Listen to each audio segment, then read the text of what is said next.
అందరికీ నమస్తే. అమ్మ వంట అమ్ములింటాకి స్వాగతం సుస్వాగతం. అందరూ బాగుండాలని కోరుకుంటున్నా. ఈరోజు నాదైన శైలిలో ఘుమఘుమలాడే గుత్తి వంకాయ కర్రీ నేను మీకు చేసి చూపిస్తాను. దానికి కావాల్సిన పదార్థాలు ఇవన్నీ ఈరోజు నేను పక్కగా బౌల్స్లో, ఎందుకంటే దీని ప్రొసీజర్ బాగుంటుంది, అది మీకు చూపించాలంటే ఇవన్నీ పదార్థాలు ఫస్టే చూపించాలి. నేను ఇంగ్రీడియంట్స్ అన్నీ ½ కేజీ చూడండి, కడిగి శుభ్రంగా ఇలా పెట్టేసుకున్నాను. ½ కేజీ నవనవలాడే వంకాయలు తీసుకున్నాను. తర్వాత ఒక 2 కట్టలంత కొత్తిమీర తీసుకున్నాను. 1 కట్ట మెంతి తీసుకున్నాను. తర్వాత 1 ఎండు కొబ్బరి చిప్ప మిక్సీ వేసి పెట్టుకున్నాను పొడి. తర్వాత ఒక 50 గ్రాముల నువ్వుల పొడి తీసుకున్నాను. ఆ తర్వాత ఈ స్పూన్తో 4.5 స్పూన్లు కారపొడి, అందులో సగం ఉప్పు తీసుకున్నాను.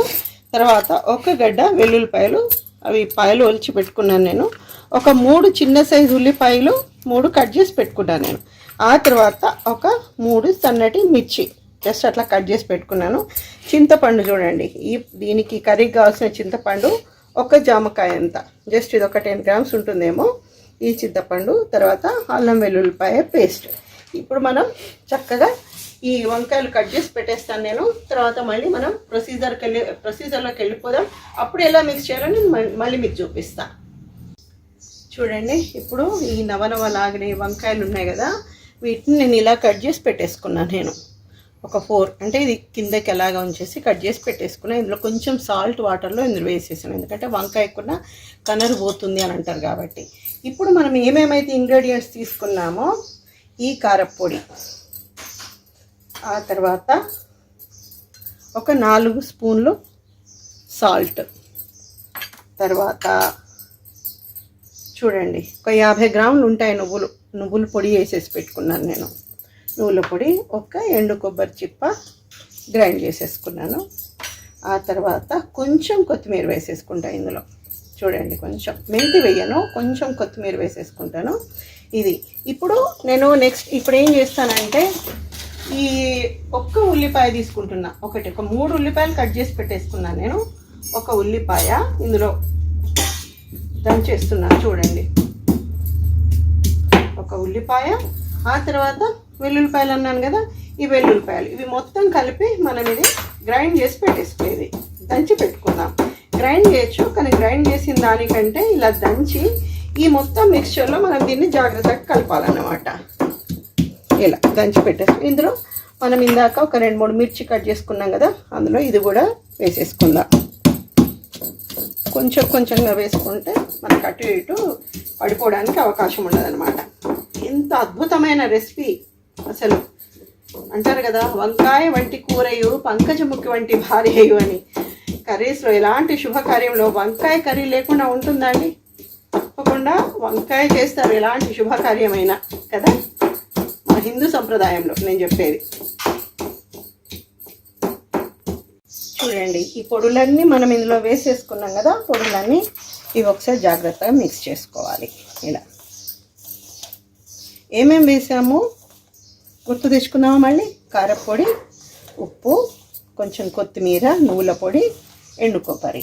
ఆ తర్వాత నేను చాలా మెత్తగా ఈ ఉల్లిపాయ, వెల్లుల్లిపాయ, ఒక 2 పచ్చిమిర్చి కలిపిన మిశ్రమాన్ని కొంచెం మంచిగా మెత్తగా దంచేసుకున్నాను. అది దీనికి జాగ్రత్తగా కలుపుకోవాలి మనం. ఇలా ఒక్కొక్కరు అసలు గుత్తి వంకాయ కర్రీని ఎన్ని రకాలుగా చేయాలో అన్ని రకాలుగా చేయొచ్చు మనము.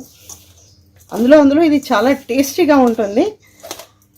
ఏదైనా మనకు ప్రత్యేకంగా రాదండి. మన పెద్దవాళ్ళు చేస్తున్నప్పుడు తెలియకుండానే మన మనసులో పడిపోతుందేమో, ఇలా చేయాలి మనకు వంటలు అని అన్నప్పుడు అప్పుడు గుర్తొస్తుంది అనమాట, ఇలా చూపించాలి. అప్పుడు ఎక్కడైతే మనం ఇది చూసామో నేర్చుకున్నామో, అమ్మగారు కానీ అత్తగారు కానీ అమ్మమ్మలు పిన్నిలు ఎవరైనా సరే వాళ్ళు గుర్తొస్తారనమాట. అంటే ఈ వీడియో సందర్భంగా వాళ్ళని కూడా గుర్తు చేసుకునే అవకాశం నాకు వస్తుంది. అందుకు నాకు సంతోషంగా ఉంది. ఇప్పుడు మనం ఒక్కొక్క కాయ తీసుకోవాలండి. ఇలా ఒక్కొక్క కాయ తీసుకొని ఇందులో ఇది ఇలా కూరి పెట్టుకోవాలన్నమాట. కొంచెం ఎక్కువ పెట్టేసుకోండి, ఇది ఇట్లా వెడల్పు అయిపోతుంది, ఏం పర్వాలేదు. ఇలా పెట్టేసుకోవాలి.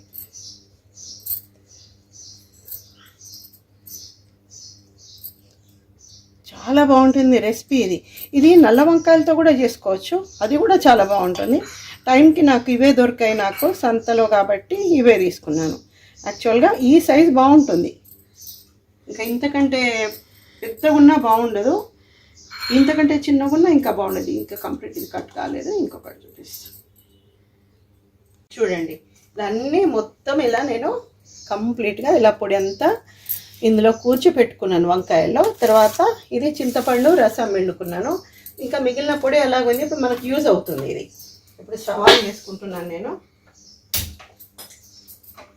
ప్యాన్ పెట్టేసాను. ఇందులో ఆయిల్ ఎక్కువ పడుతుంది, ఎందుకంటే వంకాయలు మగ్గాలి కాబట్టి, అందులో మనం జాగ్రత్తగా కలుపుకోవాలి కాబట్టి. ఆయిల్ అంటే నాకు ఒక అమ్మాయి అడిగారనమాట, కొన్ని విషయాల్లో మాకు మెజర్మెంట్స్ చూపించండి మేడం అని అడిగారు. అంటే కర్రీస్కి అంత పెద్దగా అవసరం ఉండదమ్మా, ఒక్కొక్కరు ఒక్కో రకంగా, మనం ఆడవాళ్ళకి అది అలవాటే కదా, వంట అనేది ఒక ఆర్ట్. అది మీరు అన్నట్టుగా పచ్చళ్ళకి మాత్రం నేను ఎప్పుడైనా చేస్తే బౌల్స్ ఖచ్చితంగా చూపిస్తాను. అయినా ఈరోజు నేను మీకోసం చూపిస్తున్నాను. ఇది చూడండి, ఈ బౌల్ నిండా, అంటే ఈ బౌల్ కనీసం మనకు ఒక 75 ml ఉంటుంది. ఇది ఇందులో పోసేస్తున్నాను నేను. ఆయిల్ పోసేస్తూ, ఆయిల్ మనకు వేడెక్కాలి. ఆయిల్ వేడెక్కిన తర్వాత నెక్స్ట్ ఆవాలు వేసేసుకోవాలి. ఆవాలు అండ్ జీలకర్ర, ఆవాలు జీలకర్ర అవి చిటపటలాడుతున్నాయి. ఇందులో ఒక 2 సన్నటి మిర్చి అలా కట్ చేసి పెట్టుకున్నాను నేను. తాలింపులో మీకు ఇంతకుముందు ప్రతి వీడియోలో చెప్పాను కదా, ఒక్క మిర్చి అలా కట్ చేసుకున్న తాలింపులో వేసుకుంటే చాలా తాలింపుకి ఒక టేస్ట్ వస్తుంది. అది తర్వాత ఒక ఉల్లిపాయ ఏమో అందులో మిక్చర్లో దంచేసుకున్నాను, చిన్న 2 ఉల్లిపాయలు, మిగతాది ఇంకా 2 చిన్న ఉల్లిపాయలు ఇందులో వేసేస్తున్నాను నేను తాలింపులో. చూడండి, ఇప్పుడు దీన్ని మనం కలిపేసుకోవాలి. తర్వాత నెక్స్ట్ ఇట్లా వేగుతుంటాయి కదా అల్లం వెల్లుల్లిపాయ పేస్ట్. ఇప్పుడు ఈ అల్లం వెల్లుల్లిపాయ పేస్ట్ ఇందులో వేసేసాను కదండి. ఇది మంచిగా కొంచెం దీని పచ్చి వాసన పోవాలి. వేగుతుంటే ఆల్రెడీ పోతుంది ఇది స్టవ్ కూడా. ఇప్పుడు ఆయిల్ ఎక్కువ వేడెక్కింది కాబట్టి మనం దాన్ని తగ్గించుకొని తర్వాత నెక్స్ట్ ఇప్పుడు మెంతి వేసుకోవాలి. యాక్చువల్గా ఇది ఉండాలా గుత్తి వంకాయ కర్రీకి అని అంటే అవసరం లేదండి, కానీ ఉంటే మటుకు డెఫినెట్గా వేసేసుకోండి. ఈ మెంతి ఆ గుత్తి వంకాయ ఆ ఫ్లేవర్కి యాడ్ అవుతుంది, అద్భుతంగా ఉంటుందన్నమాట.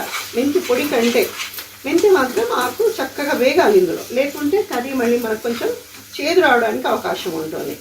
ఇలా అదే కొత్తిమీరలో నేను జస్ట్ ఒక ఎక్కువ తీసుకున్నాను, మీకు అంతా ఉంటే వేసుకోండి లేకుంటే లేదు. కాకపోతే ఉంటే ఇట్లా తాలింపులో మనం ఏంటంటే ఇదంతా న్యాచురల్ అన్నమాట. మనం ఎక్కువ మసాలాలు అవి కాకుండా ఇలాంటివి మనం యాడ్ చేస్తే ఆ వంటకి అద్భుతమైన రుచి వస్తుంది, సాత్వికంగా ఉంటుంది, తినడానికి కూడా చాలా బాగుంటుంది. ఇప్పుడు అన్నీ కంప్లీట్ అయిపోయిన తర్వాత ఇప్పుడు నేను అది వేగుతుంది. ఇప్పుడు ఇందులో పసుపు వేసేస్తా. జాగ్రత్తగా ప్రతిదీ కొంచెం స్కిప్ చేసుకోకుండా చూడండి, చూస్తే మీకు ఎలా చేయాలి అనేది ఒక ఐడియా వస్తుంది.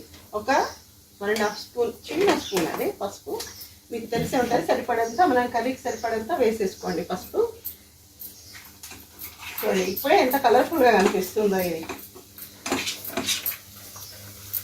సో పోపు ఇలా వచ్చేసింది కదా, మెంతి కూడా చక్కగా వేగిపోయింది, కొంచెం కొత్తిమీర వేగిపోయింది, ఉల్లిపాయలు వేగిపోయినాయి.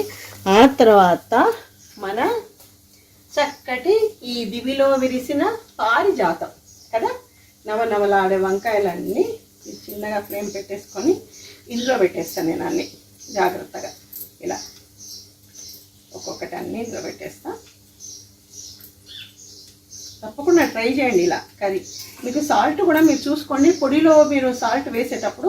అంటే బ్రాండ్ రకరకాల మార్కెట్లలో రకరకాల బ్రాండ్స్ వస్తున్నాయి, ఒకటి ఉప్పు తక్కువ ఉంటుంది, ఒకటి ఉప్పు ఎక్కువ ఉంటుంది. కాబట్టి మీరు ఎప్పుడు వీడియోస్ చూసినా ఉప్పు అనేది మీకు సరిపడేంతగా మీరు వేసుకోవడం అలవాటు చేసేసుకోండి. అన్నీ ఇలా పెట్టేసాం కదా, నేను మళ్ళీ పైనుండి ఈ కొత్తిమీర అంతా ఇది లాస్ట్లోనే వేయాలని ఏం లేదు, కర్రీకి పడుతుంది, చాలా బాగుంటుంది. కొత్తిమీర వేసేసాను కదా, కొత్తిమీర వేసేసి ఇప్పుడు కాసేపు, అంటే ఎప్పుడు నేను కదపలేదు వాటిని, కొంచెం వీటిని మనం మగ్గనిద్దాం. సిమ్లో పెట్టేసుకొని ఈ క్యాప్ పెట్టేసుకొని అది తర్వాత మధ్యలో మనం చూసుకొని ఒక 2 నిమిషాల తర్వాత మళ్ళీ క్యాప్ తీసి అది మగ్గిన తర్వాత మిగతా ప్రొసీజర్ నేను చెప్పేస్తాను. చూడండి ఒక్కసారి నేను 2 నిమిషాల తర్వాత దీన్ని క్యాప్ ఓపెన్ చేస్తున్నా. మీరు కూడా కొంచెం 2 మినిట్స్ ఒకసారి చూసుకోవాలి, మగ్గడానికి కొంచెం టైం పడుతుంది కాబట్టి నేను ఇలా 2 స్పూన్స్ తీసుకొని ఇవి అటు ఇటు కాకుండా జస్ట్ వీటిని ఇలా కిందికి మనం అడగంటకుండా ఉండాలి కదా, ఇలా అన్నమాట. ఇలా కొంచెం ఇది మగ్గిన తర్వాతే మనము ఏదైతే చింతపండు పెట్టుకున్నాం చూడండి నానబెట్టుకొని, అప్పుడు డైరెక్ట్ చింతపండు పులుసు పోసుకుంటే ఇది అంత తొందరగా మగ్గమని అంటారు. లైట్గా మీకు అంత అవసరం ఉంటే మీరు లైట్గా అంటే ఒక స్పూన్ వాటర్ చల్లుకున్నా పర్వాలేదు. నాకు అంత అవసరం లేదనిపించింది, ఆయిల్లోనే మగ్గితేనే చాలా టేస్ట్ ఉంటుంది. కొంచెం చల్లుకున్నా పర్వాలేదు. ఇలా ఇది డిస్టర్బ్ కాకుండా కాయలు ఇలా చేసుకోవాలి. ఇంకా ఇంతకంటే లేతగా ఉండాలి. చాలా తాజాగా ఉన్నాయి కాకపోతే అంత లేతగా నాకు అనిపించట్లేదు. ఇంకా లేతగా ఉంటే ఇంకా త్వరగా మగ్గిపోతాయి అన్నమాట. అది అండి. మళ్ళీ ఒక్కసారి ఎవ్రీ 2-2.5 మినిట్స్కి ఒకసారి అట్లా ఓపెన్ చేసేసుకోండి మీరు. ఇప్పుడు నేను చూసుకుంటున్నాను చూడండి, చక్కగా ఆయిల్లో ఇలా మగ్గుతున్నాయి ఇవి. ఇలా అంటే ఆల్రెడీ ఒక హాఫ్ మగ్గినాయి అన్నమాట. ఇవి హాఫ్ మగ్గినాయి కాబట్టి మనం ఏం చేయాలి, ఇప్పుడు ఏదైతే మనం ఇక్కడ చింతపండు పులుసు పెట్టుకున్నామో ఇది పిసికి ఆ పులుసు నేను ఇందులో పోసేస్తున్నాను. సగం మగ్గిన తర్వాతనే పోయాలి, ఎందుకంటే వంకాయలు మళ్ళీ సరిగ్గా మగ్గడానికి అవకాశం ఉండదు. ఇది అయిన తర్వాత నెక్స్ట్ మనం ఏదైతే ఈ పొడి ఉంది కదా, మిగిలిన పొడి, ఆ పొడి అంతా నేను వేసేస్తున్నాను ఇందులో. పొడి కంప్లీట్గా వేసేస్తున్నాను. ఇది దీని ప్రొసీజర్. ఇప్పుడు చూడండి ఒకసారి జాగ్రత్తగా మనం ఇలా దీన్ని వంకాయలు డిస్టర్బ్ కాకుండా. నిజంగా వంట ఒక ఆర్ట్ అండి. అసలు నాకు అనిపిస్తుంది అట్లా ఇట్లా మనం చెప్తుంటే చేస్తుంటే ఇది మనం ఇలా చేస్తామా ఎవ్రీడే. ఇప్పుడు వంట కోసము ఇప్పుడు ఇంత ప్రత్యేకంగా చేస్తున్నది అనేది కూడా ఇప్పుడే తెలుస్తుంది అన్నమాట. ఇంత శ్రద్ధగా చేస్తామా వంటలు మనం అనేది. ఇలా అందుకే అందరికీ చక్కగా ఇంటి వంటలు ఎంకరేజ్ చేస్తూ ఇంట్లో అందరికీ భర్త పిల్లలకి తన కుటుంబానికి వంట వేసి పెడుతున్న ప్రతి భారతీయ స్త్రీకి నిజంగా ధన్యవాదాలు చెప్పుకోవాలి. ఇలా ఇప్పుడు కనిపిస్తుంది కదా మీకు. ఇప్పుడు నేను ఇదంతా జాగ్రత్తగా కలిపేసాను, ఈ పులుసు పోసేసాను. ఇప్పుడు మళ్ళీ నేను ఈ క్యాప్ పెట్టేశాను. ఇంక ఇందులో మళ్ళీ ఉప్పు కారం ఏం వేయాల్సిన పని లేదు. సాల్ట్ ఆల్రెడీ అందులోనే మిక్స్ చేశాను. తర్వాత మళ్ళీ ఒక 2 మినిట్స్ తర్వాత మళ్ళీ మనం మధ్యలో చూసుకుందాం. ఓకేనా? ఇప్పుడు మళ్ళీ 2 మినిట్స్కి క్యాప్ తీస్తున్నాను నేను. చూడండి ఒక్కసారి దగ్గరగా చక్కగా ఇవన్నీ నాకు మగ్గినట్టు కనిపిస్తున్నాయి. ఎక్కడ కూడా చూడండి ఇలా మనం ఇలా జస్ట్ ఇలా అంటే తెలుస్తుంది అంతే. లైట్గా అన్నీ మగ్గినాయి. గుత్తి వంకాయ కూర రెడీ అయింది. ఎంత బాగుంటుంది టేస్ట్ అంటే ఇది రైస్, చపాతీ, ఏదైనా పూరి, ఈ 3 కాంబినేషన్స్కి చాలా బాగుంటుంది. మళ్ళీ బిర్యానీలోకి అద్భుతమైన రెసిపీ అన్నమాట. కర్రీని ఎంజాయ్ చేయండి, లైక్ చేయండి, షేర్ చేయండి, సబ్స్క్రైబ్ చేయండి. Thank you. మళ్ళీ అద్భుతమైన రెసిపీతో మళ్ళీ నేను మీ ముందు ఉంటాను. అంతవరకు నమస్తే.